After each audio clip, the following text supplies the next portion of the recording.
मत्ती का सुसमाचार अध्याय 26 वचन 69 से लेकर 75 तक मैं पढ़ रही हूँ। ध्यान देकर सुनो। पतरस बाहर आंगन में बैठा हुआ था कि एक दासी उसके पास आई और कहा, तू भी यीशु गलीली के साथ था। उसने सबके सामने यह कहते हुए इनकार किया, मैं नहीं जानता तू क्या कह रही है। जब वह बाहर डेवढ़ी में गया तो दूसरी दासी ने उसे देखकर उनसे जो वहाँ थे कहा, यह भी तो यीशु नासरी के साथ था। उसने शपथ खाकर फिर इनकार किया, मैं उस मनुष्य को नहीं जानता। थोड़ी देर बाद लोगों ने जो वहाँ खड़े थे पतरस के पास आकर उससे कहा, सचमुच तू भी उनमें से एक है, क्योंकि तेरी बोली तेरा भेद खोल देती है। तब वह धिक्कारने और शपथ खाने लगा, मैं उस मनुष्य को नहीं जानता। और तुरंत मुर्गने बांग दी। तब पतरस को यीशु की कही हुई बात स्मरण हो आई, मुर्ग के बांग देने से पहले तो 3 बार मेरा इनकार करेगा। और वह बाहर जाकर फूट फूट कर रोया। Hallelujah, hallelujah, hallelujah, hallelujah, hallelujah, hallelujah. मेरे प्यारे भाइयों और बहनों, ये तब की घटना है जब प्रभु यीशु को पकड़ा गया था और महायाजक के सामने उसकी सारी पूछताछ हो रही थी। जब प्रभु को पकड़ा गया था तब वो रात का समय था और महायाजक के महल के अंदर प्रभु को लेकर गए थे और वहाँ अंदर उसकी सारी पूछताछ चल रही थी। तब प्रभु का प्रमुख चेला पतरस बाहर आंगन में खड़ा था। ये प्रभु के साथ साथ नहीं चल रहा था बल्कि दूर से चल रहा था। जब उस रात बगीचे में सिपाहियों ने प्रभु यीशु को पकड़ा था तब कितने सारे चेले भागकर गए थे, क्योंकि उनमें डर पैदा हुआ था। पतरस प्रभु का प्रमुख चेला था। ये डर के भाग तो नहीं गया, पर दूर से देख रहा था कि प्रभु को कहाँ लेकर जा रहे हैं। जब प्रभु को महायाजक के महल के अंदर लेके गए तब तक पतरस पीछे पीछे हो रहा था और बाहर आंगन में खड़ा हो गया। तब की ये घटना है। प्रभु अंदर था, उसकी पूछताछ चल रही थी। आंगन में पतरस खड़ा था और वहाँ की एक दासी ने पतरस को देखा और उसने पतरस को पहचान लिया और कहा कि तू भी उस मनुष्य के साथ था, यानी यीशु के साथ था। पतरस पहले ही बहुत डर गया था और जब उस दासी ने कहा कि तू भी उस मनुष्य के साथ था तब वो और डर गया कि इन्होंने तो मुझे पहचान लिया तो अभी मुझे भी मार डालेंगे। तो डर के मारे उसने इनकार किया और कहा, मैं सचमुच उस मनुष्य को नहीं जानता हूँ। और कुछ समय बीतने के बाद दूसरी एक दासी ने पतरस को देखा और उसने पास खड़े हुए लोगों से कहा कि क्या ये वो मनुष्य नहीं है जो उसके साथ था? ये भी वही मनुष्य है, ये भी उसका चेला है। जब दूसरी दासी ने भी ऐसा कहा तो पतरस और भी डर गया और वचन कहता है वो शपथ खाने लगा और बोलने लगा कि मैं सचमुच उस मनुष्य को नहीं पहचानता हूँ। और उसने प्रभु यीशु का इनकार कर दिया। और कुछ समय पश्चात वहाँ जो खड़े लोग थे वो उसके पास आकर बोलने लगे कि तू वही है, उसका चेला है, तू उसके साथ था, क्योंकि तेरी बोली तेरा भेद खोल देती है। बोलने से उन्होंने जान लिया कि ये भी यीशु का चेला है। और तभी भी यानी इस तीसरी बार भी पतरस ने शपथ खा खा कर कहा कि मैं सच कहता हूँ, मैं उस मनुष्य को नहीं जानता हूँ।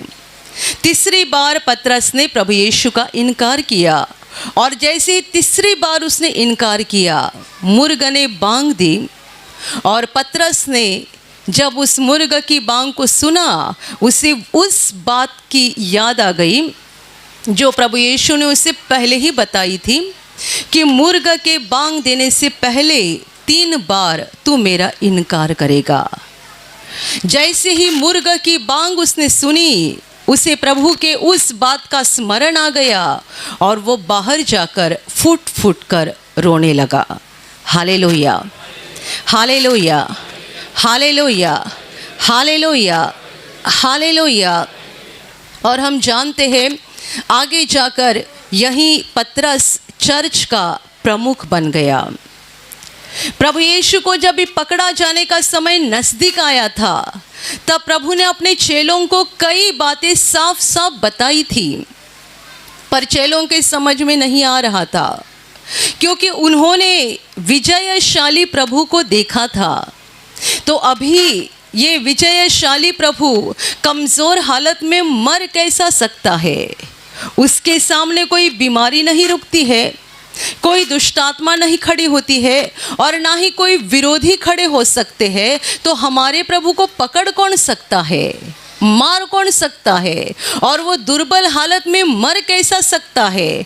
चेलों के समझ में ये बातें नहीं आ रही थी, जबकि प्रभु का बलिदान मानवता के पापों की मुक्ति के लिए होने वाला था। ये परमेश्वर ने पहले ही तय किया हुआ था। प्रभु ने अपने इस मृत्यु के बारे में चेलों को जो भी बातें बताई थी, वो चेलों के समझ में ठीक से नहीं आई थी। और पतरस ने तो प्रभु को ऐसा वादा किया था कि मेरी जान भी जाएगी तो भी मैं तुम्हें नहीं छोड़ूंगा, क्योंकि प्रभु का उनको ये कहना था, अभी समय आ गया है, मुझे पकड़ा जाएगा और तुम लोग मुझे अकेले छोड़कर निकल जाओगे। वो समय आ रहा है जब मुझे पकड़ा जाएगा और तुम मुझे अकेला छोड़कर सब भाग जाओगे। जब प्रभु ने ऐसा कहा तब पतरस बड़ा जोर देकर बोल रहा था, ये मुमकिन नहीं है, आपके बाकी 11 चेले छोड़कर जाएंगे पर मैं नहीं जाऊंगा। जान भी देनी पड़े तो भी मैं तुम्हें छोड़कर नहीं जाऊंगा। ये पतरस प्रभु को ऐसे शब्द में बता रहा था और तभी प्रभु ने कहा था, क्या तू मुझे छोड़कर नहीं जाएगा? मैं तुझसे कहता हूँ, आज भोर को मुर्ग के बांग देने से पहले 3 बार तू मेरा इनकार करेगा। शायद ये बात पतरस के दिमाग के अंदर अच्छे से बैठी नहीं, क्योंकि तब तक उसके मन में यही था कि मैं प्रभु को कभी छोड़ने वाला नहीं हूँ। और समय ऐसा आ गया, माहौल ऐसा बन गया, परिस्थिति ऐसी बन गई कि पतरस के दिल का कब्जा डर ने ले लिया। एक बगीचे में रात के समय जब भी वो थे, सिपाही वहां आ गए, प्रभु को पकड़ा गया, वो प्रभु को लेकर गए और उस समय चेले डर के भाग गए। पतरस पीछे पीछे से जाता रहा। पतरस के साथ और भी एक चेला था। ये 1-2 जन दूर दूर से देखते रहे, कहाँ लेके जा रहे हैं, दूर दूर से जा रहे थे। और जब भी वहाँ पहुँचे, प्रभु को अंदर लेकर गए और ये बाहर आंगन में रुके रहे। तब इनको अपनी पहचान छिपानी थी, ये बताना नहीं था कि हम उस मनुष्य के चेले हैं, वरना हमको भी पकड़ेंगे, हमको भी मार डालेंगे। माहौल बदल गया, परिस्थिति बदल गई और पतरस के दिल का कब्जा डर ने ले लिया था। 1 बार नहीं बल्कि 3 बार पतरस ने कहा, मैं उस मनुष्य को अर्थात यीशु को नहीं जानता हूँ। Hallelujah, hallelujah, hallelujah. एक घटना हो गई, बिल्कुल साधारण घटना, मुर्ग ने बांग दी। आप मुझे बताओ, दुनिया की उत्पत्ति से लेकर आज के दिन तक कितने अनगिनत मुर्गे दुनिया में हुए रहेंगे और कितने बार बांग दी रहेगी? अनगिनत बार। उनको गिनना मुमकिन नहीं है। पर ये अलग बात थी। भोर का समय था, मुर्ग ने तभी बांग दी जब तीसरी बार पतरस बोला, मैं उस मनुष्य को नहीं पहचानता हूँ, यीशु के साथ मेरी कोई जान पहचान नहीं है। जब तीसरी बार पतरस ने इनकार किया, तुरंत मुर्ग ने बांग दी और पतरस को स्मरण आ गया, ये मैं क्या कर बैठा। मुझे प्रभु ने कहा था कि मुर्ग के बांग देने से पहले 3 बार तू मेरा इनकार करेगा। मुर्ग का बांग देना दुनिया की नज़र में एक साधारण घटना है, पर इस मनुष्य के लिए, प्रभु के चेले के लिए एक बड़ी असाधारण घटना थी, क्योंकि उसी के कारण उसे अपने पाप का एहसास हो गया। उसी के कारण उसे प्रभु के बात का स्मरण आ गया और जाकर वो फुट फुट कर रोने लगा, पश्चाताप करने लगा, जिसके कारण उस पर अनुग्रह हो गया और 3 बार प्रभु का इनकार करने के बावजूद भी उसे पापों की क्षमा मिल गई और वो चर्च का प्रमुख बन गया। Hallelujah, hallelujah, hallelujah, hallelujah. मुर्ग की बांग देना एक साधारण घटना है और गांव में रहने वाले लोग तो जानते हैं, हमें तो इसकी आदत ही बन जाती है। ये एक साधारण घटना है, पर इस एक साधारण घटना ने एक मनुष्य के जीवन में असाधारण बदलाव कर दिया, क्योंकि उस मनुष्य ने इस बात को शारीरिक नज़र से नहीं देखा, बल्कि आत्मिक नज़र से देखा। आप जानते हैं, हमारे आसपास बहुत सी घटनाएं होती है और हमारे दिमाग से हम उनका अर्थ लगाकर उन्हें छोड़ देते हैं। पर ऐसी कई बातें होती हैं जो बस हमारे लिए प्रभु करता है या होने देता है, ताकि हम आत्मिक नज़र से उसे देखें, हमें आत्मिक जीवन में कोई एहसास हो जाए और हम परमेश्वर की योजना को जान पाए। Hallelujah, hallelujah, hallelujah. ये मुर्ग की बांग देना दुनिया की नज़र में एक बिल्कुल साधारण घटना है। प्रभु ने कोई बड़ा चिन्ह का इस्तेमाल नहीं किया कि जब तू तीसरी बार मेरा इनकार करेगा, जोर से आसमान से बादल गरजेंगे, ऐसा बताया। जिस मनुष्य को प्रभु चर्च का प्रमुख बनाने जा रहा था, उसके लिए कोई बड़ा चिन्ह देना चाहिए था ना। जब तीसरी बार पतरस ने कहा, मैं उस मनुष्य को नहीं जानता हूँ, या तो भूमिकंप होना चाहिए था, या तो आसमान से जोर से बादल की गर्जन सुनाई देनी चाहिए थी। नहीं, प्रभु ने एक साधारण घटना होने दी। सबों के लिए साधारण थी, उस मनुष्य के लिए असाधारण थी, क्योंकि मुर्गे की बांग सुनते ही उसे स्मरण आ गया, प्रभु ने मुझे क्या कहा था। और स्मरण आने के बाद तुरंत बाहर जाकर वो रोने लगा, पश्चाताप करने लगा, जिसके कारण उस पर परमेश्वर का अनुग्रह हो गया। Hallelujah, hallelujah. हमारे जीवन की कितनी बातों को हम साधारण समझते हैं और छोड़ देते हैं, पर एक आत्मिक व्यक्ति को इस तरीके से बर्ताव नहीं करना चाहिए। ब्रदर तो हमेशा ये भी कहते थे, आप चलते चलते यदि आपके पैर को ठोकर लग गई तो भी उसके ऊपर आत्मिक नज़र से सोचो, ये क्यों हो गया। चलते चलते ठोकर लग गई तो सोच लेना, ये क्यों हो गया। आत्मिक मनुष्य है तो। शारीरिक मनुष्य, सांसारिक मनुष्य क्या कहेंगे, बीच में पत्थर था तो ठोकर लगना ही था, उसमें क्या बड़ी बात है। पतरस के बारे में जो हो गया उसमें दुनिया क्या कहेंगी। भोर का समय था तो मुर्ग का बांग देना एक साधारण बात थी। हम कितनी सारी बातों को साधारण समझते हैं और जिसके कारण हम परमेश्वर की योजना को नहीं जानते हैं। आप चलते चलते यदि आपकी ठोकर लग गई तो आपको सोचना चाहिए, ये क्यों हो गया। शायद अभी मेरे मन में एक गलत विचार आया था, ये प्रभु को मुझे दिखाना था इसलिए हुआ रहेगा। प्रभु आपको क्या बता रहा है उस घटना के द्वारा, जिसे दुनिया साधारण कहती है, आत्मिक मनुष्य ने आत्मिक नज़र से उसे देखना चाहिए। यदि आत्मिक नज़र से देखेंगे तो हम परमेश्वर की योजना को समझ पाएंगे और परमेश्वर की महिमा हमारे जीवन में प्रकट हो जाएगी। Hallelujah, hallelujah. गए रविवार को एक बहन ने यहाँ पर गवाही दी। वो यहाँ प्रार्थना में आती थी, बहुत बार या बहुत महीना तक वो प्रार्थना में आती रही। उसे तम्बाकू खाने की आदत थी और छोड़ने की बहुत कोशिश करने के बावजूद छोड़ नहीं पाई।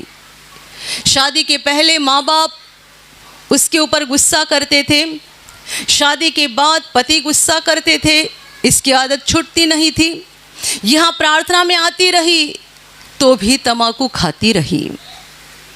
एक बार यहाँ प्रवचन शुरू था और प्रवचन में मैंने कहा, जो प्रभु ने दृष्टांत दिया था उस दृष्टांत के ऊपर प्रवचन दिया था, अच्छा बीज और जंगली बीज दोनों एक साथ उगते हैं।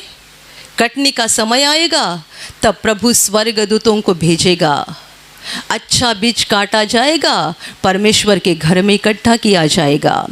जंगली बीज के सारे पौधों को काटा जाएगा और उन्हें अग्नि के कुंड में डाला जाएगा।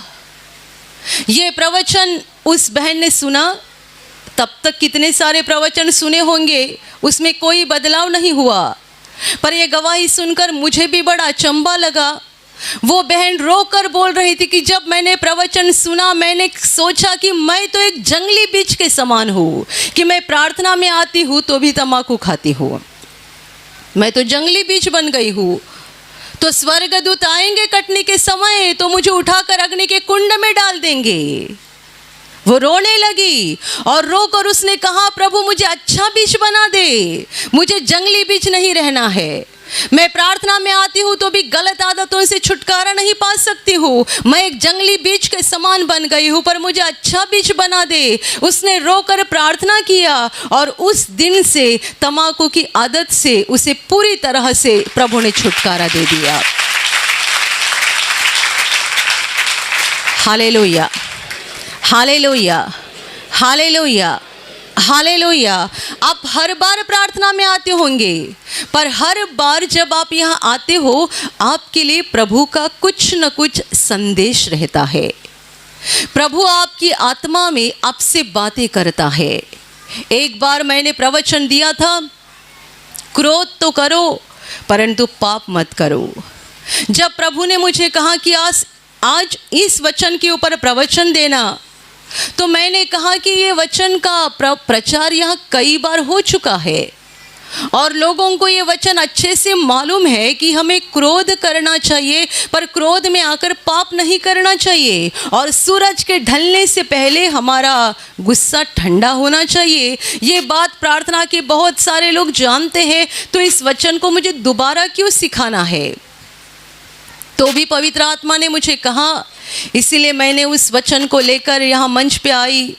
प्रवचन हो गया और अगले सप्ताह एक भाई ने गवाही दी, जो कि यहाँ प्रार्थना के पुराने मेंबर है, बहुत सालों से आते हैं, और उन्होंने कहा कि पहले सप्ताह जब ये प्रवचन हुआ तभी वो यहाँ आए थे। उसके कुछ दिन पहले, मुझे लगता है 2-3 दिन पहले की ही घटना है, ये भाई रिक्शा चला रहे थे और दूसरे के साथ कोई विवाद हो गया। कार चलाने वाला कोई व्यक्ति था, वो आ गया, गुस्से से इनको थप्पड़ लगाया, कुछ उल्टा सीधा बोल दिया। तभी चुप रह गए, उस समय कुछ नहीं बोल पाए।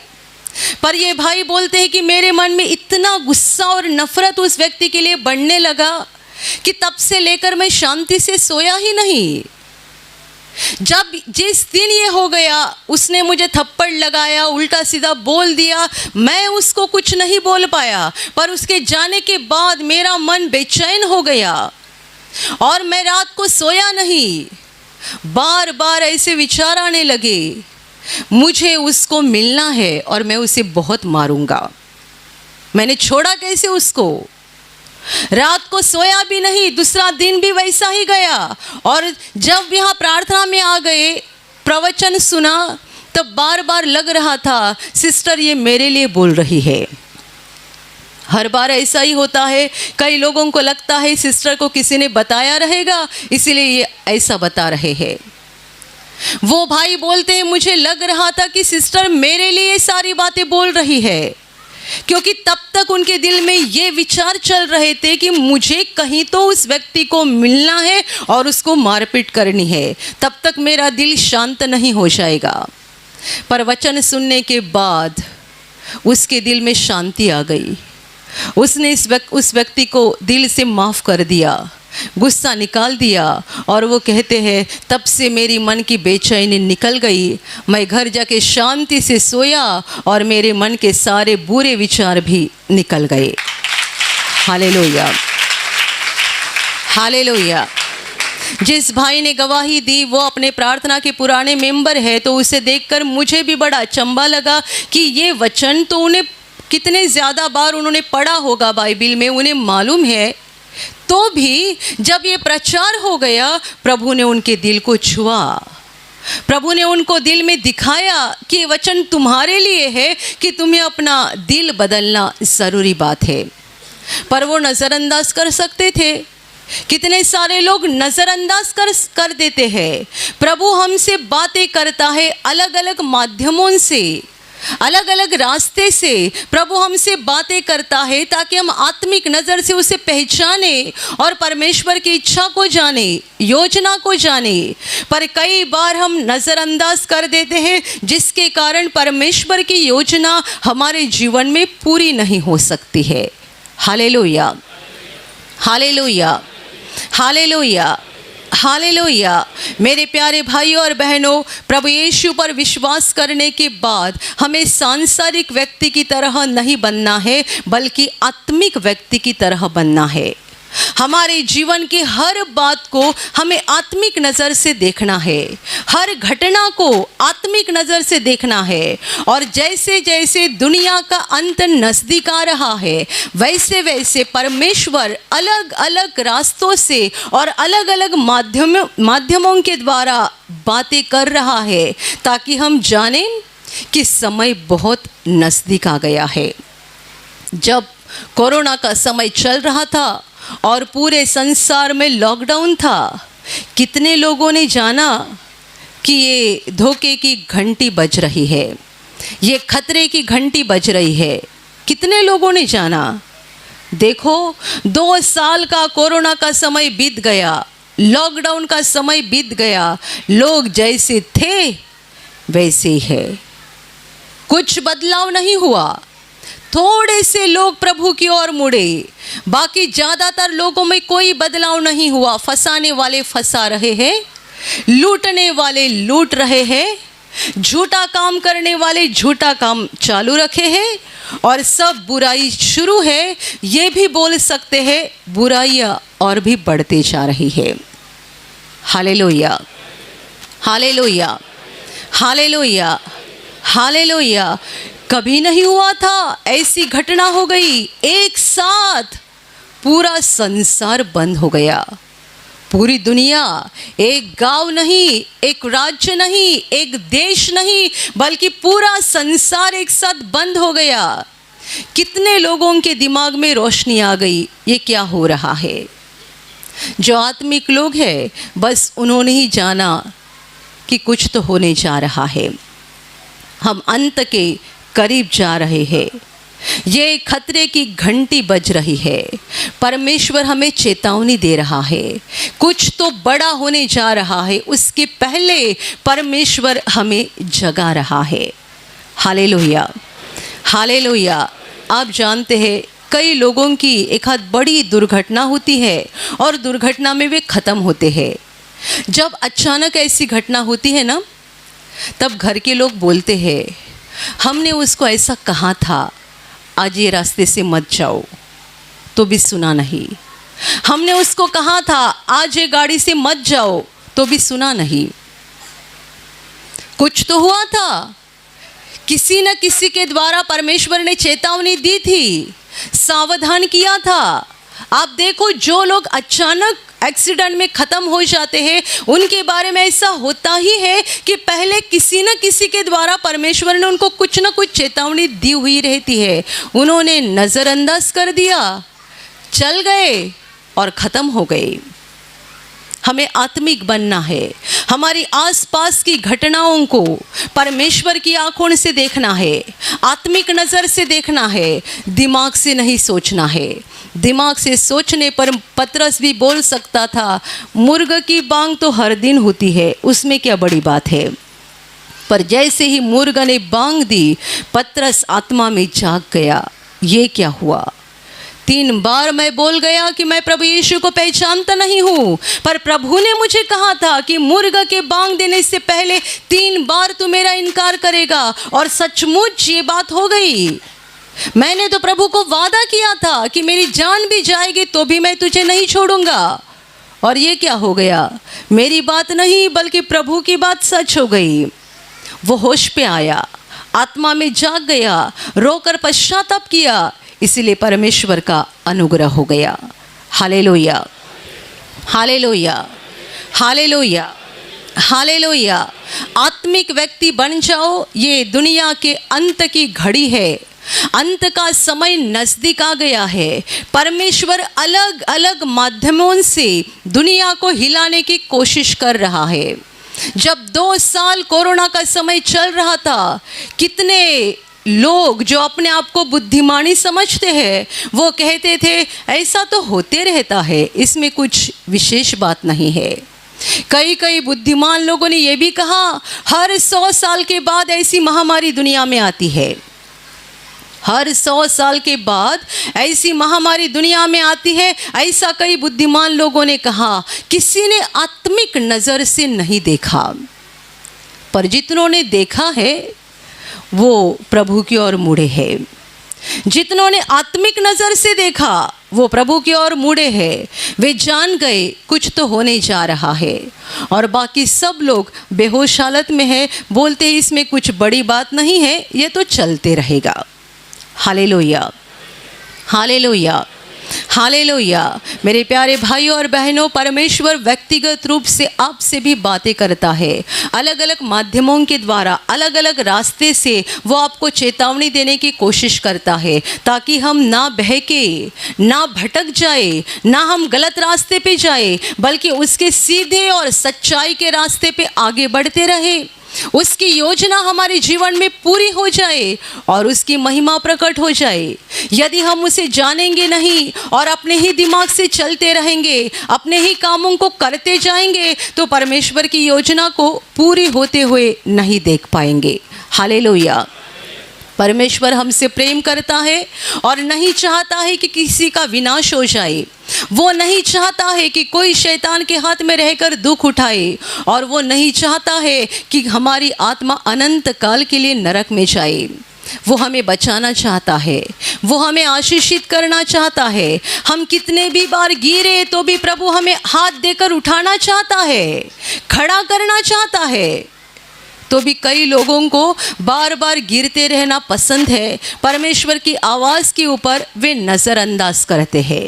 Hallelujah, hallelujah, hallelujah. कोई बेटा रहता है जो गलत रास्ते से चलता है, उसकी माँ उसको बार बार समझाती है, पिताजी समझाते हैं, सुनता नहीं, गलत रास्ता छोड़ता नहीं। ऐसा समय आता है माँ मर जाती है, पिताजी मर जाते हैं, और इसका जीवन और भी बुरा बन जाता है और पूरा ही पूरा विनाश में गिर जाता है।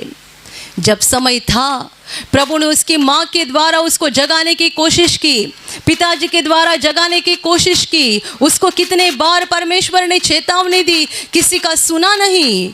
माँ बाप मर गए, प्रभु ने उनको स्वर्ग में ले लिया, पर ये कहाँ जाएगा? इसने माँ बाप की कही हुई बात को कभी माना नहीं, तो जीवन और बुरा बनते गया और अंत में विनाश की ओर चला गया। Hallelujah, hallelujah.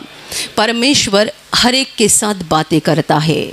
कई सारे लोग बोलते हैं कि प्रभु आपके साथ बात करता है, हमारे साथ बात नहीं करता है। कितने लोग बोलते हैं प्रभु आपके साथ बात करता है, हमारे साथ बात नहीं करता है। ऐसा नहीं है।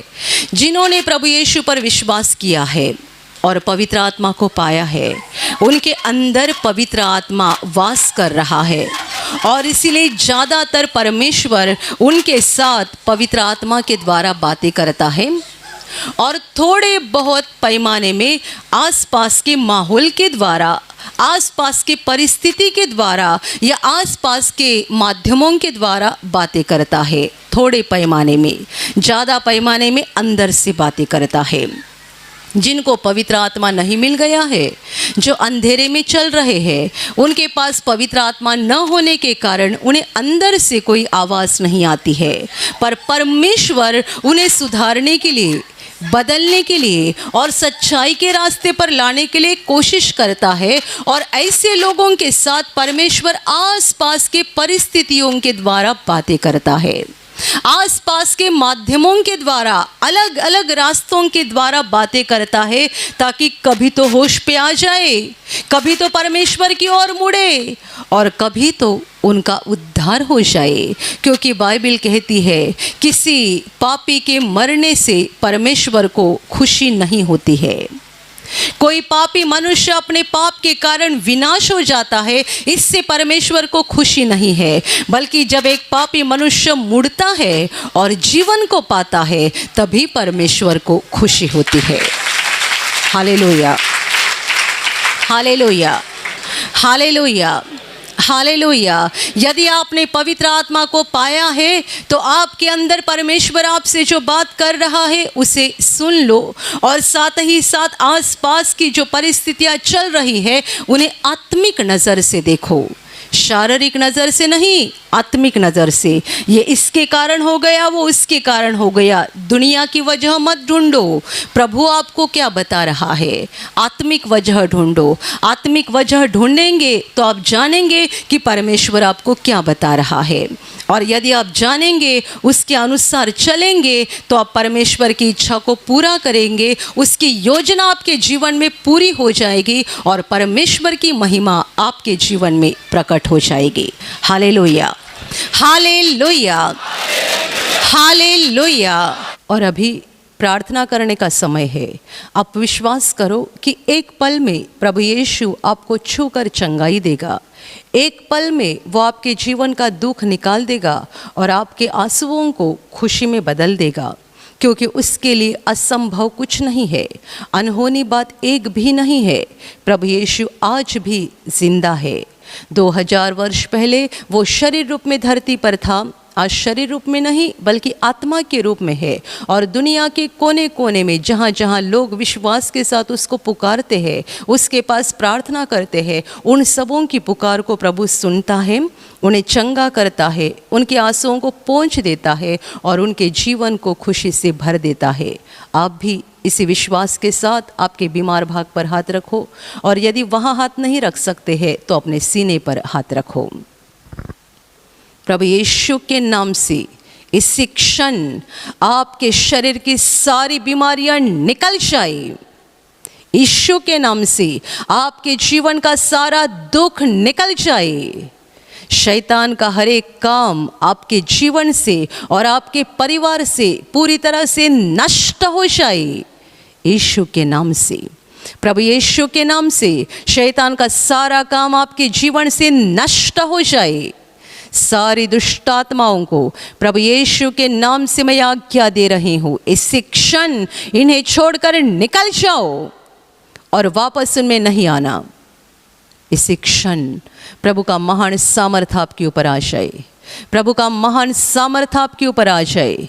प्रभु का महान सामर्थ आपके ऊपर आ जाए। इसी घड़ी पवित्र आत्मा की खुशी आपके दिल में आ जाए, पवित्र आत्मा की शांति आपके दिल में आ जाए और आपका जीवन स्वर्ग की रोशनी से भर जाए। आमीन।